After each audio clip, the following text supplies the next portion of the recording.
Yashahime translation by Ayuria. Animage Magazine, September 2021.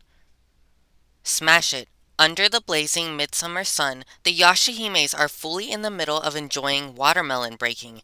In the second chapter that will broadcast this fall, will the harsh destiny surrounding the girls also get smashed like a watermelon?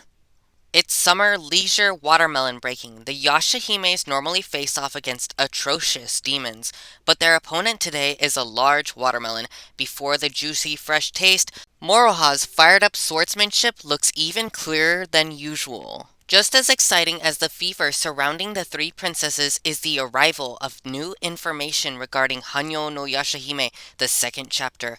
There are a lot of things of interest, like what will happen to Setsuna, who lost her life in the battle with Kirinmaru, the true intent behind Sesshomaru's actions, and the whereabouts of Kirinmaru and Zero.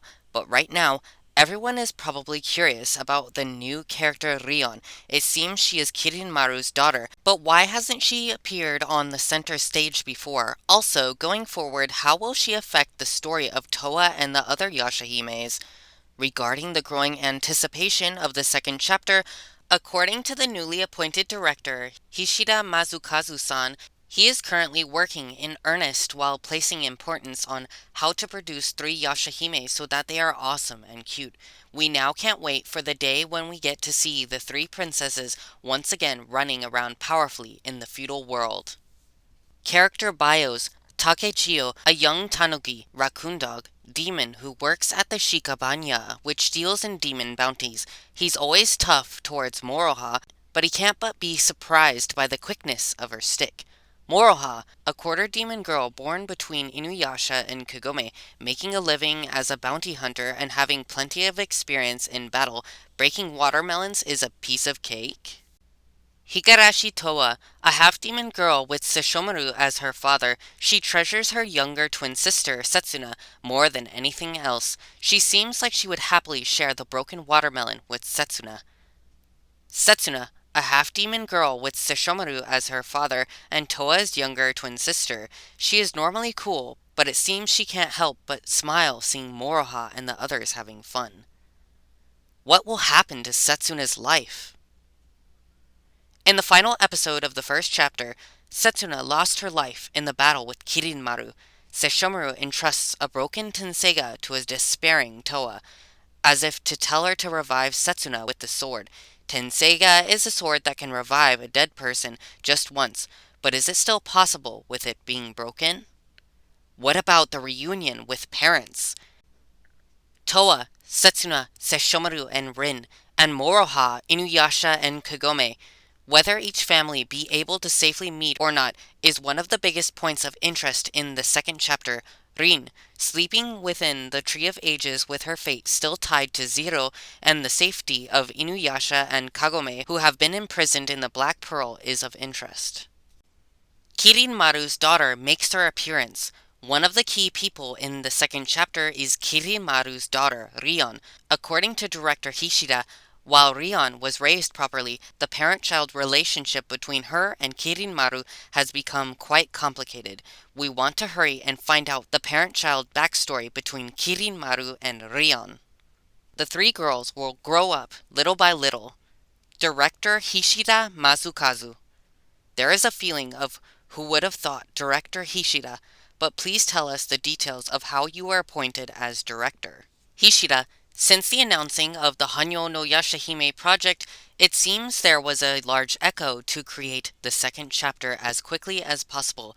It's just that the previous Teruo-san, director Sato Teruo, already had his next assignment set, so they reached out to me to be his successor.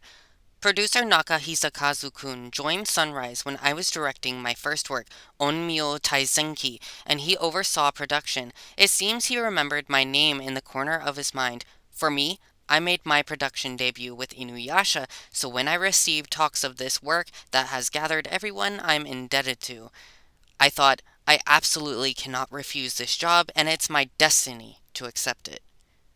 It has been roughly 20 years, but please tell us some of your memorable moments from back when you were working on Inuyasha. Hishida, Not only was I in the production rotation, but I was also a production assistant, so I think I was involved in all the episodes in some way in the first year. I remember back then my senior senpai producers pushed a lot of things onto me. Laughs.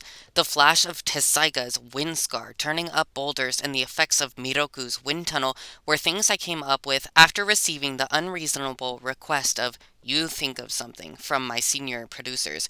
At the time, it was a cell animation only anime, so I remember struggling quite a bit to produce something flashy with only a limited number of moves. Also, I created the sequence flow of Sesshomaru, destroying countless demons into little pieces. At the time, I had only just started doing digital drawing, but because I went overboard with it, the CG person got angry with me like, because you made such a difficult thing, it became the standard. It's gotten rough for me. Laughs. However, those materials were used as bank shots for Inuyasha, the final act, and the second chapter. No one else will say it, so I will.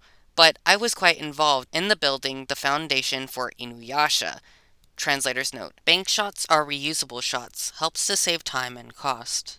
That is quite the meritorious deed. Regarding work on the second chapter, what sort of plan do you have? Hishida. In terms of art creation, continuing Teruo-san's direction is the foundation. Also, an important aspect is how much will we be able to produce the three Yashahimes in a way that makes them awesome and cute. This time, I told everyone in the production storyboard team, in Hanyo no Yashahime, the girls are the stars, so I want you to think about how to make them shine on screen. With Inuyasha and Sesshomaru, I think it's fine to just have them stand in a savage wasteland, but we specially have girls, so I wanted to be a little conscious of the showy aspect. I separated from Sunrise after Inuyasha and created anime that was geared towards primary school girls at other studios. So while utilizing that experience, I want to depict the courageous Yashahimes. What are some overall highlights for the second chapter? Hishida. The process of the three girls slowly growing up will be depicted, so I think that's a point worth noting. For those with children, I would certainly like for them to watch from a parental point of view. Also, in the second chapter, all of them will get new weapons.